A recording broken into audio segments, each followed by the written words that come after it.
Hello friends, welcome to my channel নতুন পুরনো স্মৃতির কথা। তোমরা সবাই কেমন আছো? আশা করছি তোমরা সবাই খুব ভালো আছো। সকলকে জানাই শুভ বিজয়া, বড়দের প্রণাম ও ছোটদের অনেক অনেক অনেক ভালোবাসা। তো আজকের ভিডিওটা হতে চলেছে আমি একটা জায়গায় যাব। তো আমি কোথায় যাব এবং সেখানে কি হবে সেটা তোমরা সবটাই দেখতে পারবে এই ভিডিওর মাধ্যমে। তো আশা করি তোমাদের এই ভিডিওটা খুব খুব খুব ভালো লাগবে। তো তোমরা ফুল ভিডিওটা দেখতে থাকো, কোথায় স্কিপ করো না। তো চলো ফ্রেন্ডস, রেডি হয়ে গেছি, এবার যাওয়া যাক যেখানে যাওয়ার কথা ছিল। তোমরা ফুল ভিডিওটা দেখতে থাকো, কন্টিনিউ করো, চলো যাওয়া যাক।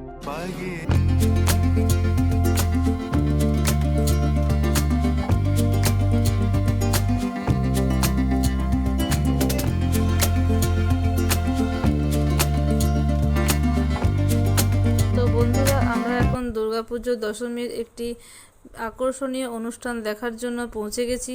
এই আকর্ষণীয় অনুষ্ঠানটি হচ্ছে রাবণ পোড়া অনুষ্ঠান, যেটা দেখার জন্য আমরা এই মুহূর্তে রয়েছি দুর্গাপুর চিত্রালয় মাঠে। দেখতেই পাচ্ছেন কি পরিমাণে ভিড় রয়েছে এবং এই আকর্ষণীয় অনুষ্ঠানটি দেখার জন্য সকলে অধীর আগ্রহে অপেক্ষা করে রয়েছে। আর কিছুক্ষণের মধ্যে এই রাবণ পোড়া অনুষ্ঠান শুরু হবে, সেটা আপনারা দেখতেই পাবেন।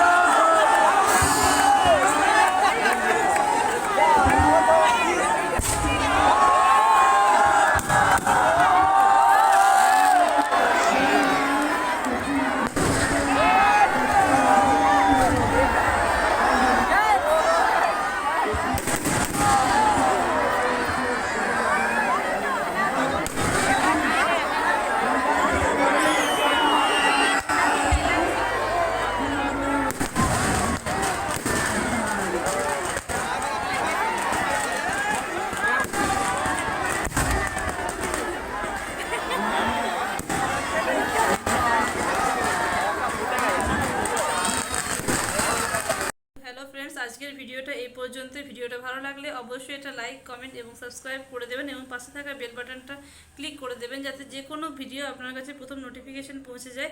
দেখা হচ্ছে নতুন কোনো ভিডিওতে। ততক্ষণ পর্যন্ত আপনারা সুস্থ থাকবেন, সাবধানে থাকবেন, ভালো থাকবেন।